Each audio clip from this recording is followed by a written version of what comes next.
विदेश का दौरा कर रहे राहुल गांधी से जब एक इंटरव्यू में सवाल पूछा गया कि आप सेक्युलरिज्म और डेमोक्रेसी की बात करते हैं और हिंदू पार्टी बीजेपी का विरोध करते हैं, लेकिन केरल में जहां से आप सांसद भी हैं, वहां से कांग्रेस मुस्लिम लीग पार्टी ऑफ केरला के साथ गठबंधन में है।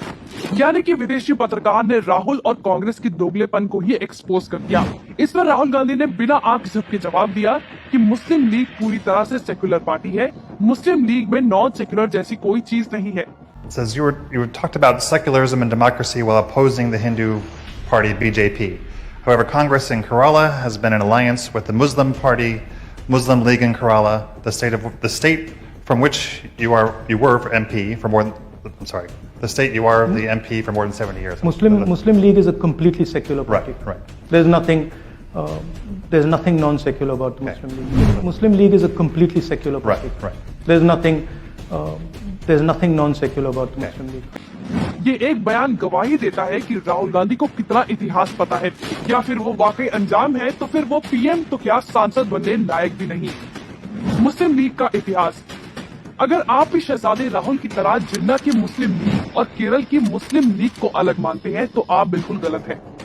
केरल की मुस्लिम लीग का जन्म जिन्ना की मुस्लिम लीग की कोख से हुआ है। जिन्ना ने दूसरे वरिष्ठ नेताओं के साथ ऑल इंडिया मुस्लिम लीग बनाई और देश में हिंदू मुस्लिम एक साथ नहीं रह सकते की थ्योरी रच देश के विभाजन की मांग कर दी।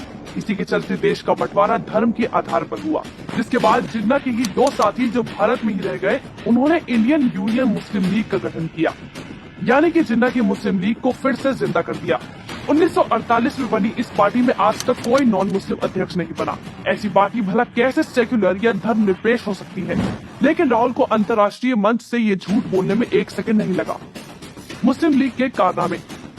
मुस्लिम लीग कितना सेक्युलर है वो इस बात से पता चल जाता है जब मुस्लिम लीग के संस्थापक रहे एम मोहम्मद इस्माइल ने देश का बंटवारा होते ही केरल में एक अलग मुस्लिम देश बनाने की मांग कर दी और उसका नाम दिया मोपालिस्तान।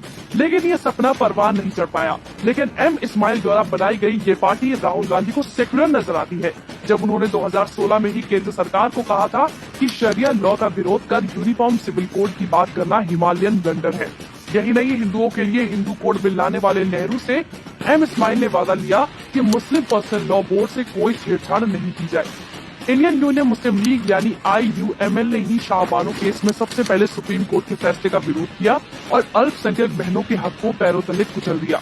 2003 में हिंदुओं के खिलाफ हुए मराठ नरसंहार में मुस्लिम लीग का नाम सामने आया था। लड़कियों की शादी की उम्र 21 साल करने का IUML ने कड़ा विरोध किया था। 3 तलाक बिल और स्कूल में लड़के लड़कियों के साथ बैठने के खिलाफ भी मुस्लिम लीग विरोध करती आई है। लेकिन सत्ता जाने के बाद बौखलाए कांग्रेसी युवराज मॉडर्न डे का जिन्ना बनता जा रहा है। सत्ता के लालच में आज राहुल गांधी देश तोड़ने वाली और सांप्रदायिक सोच रखने वाली ताकतों के साथ खड़ा है।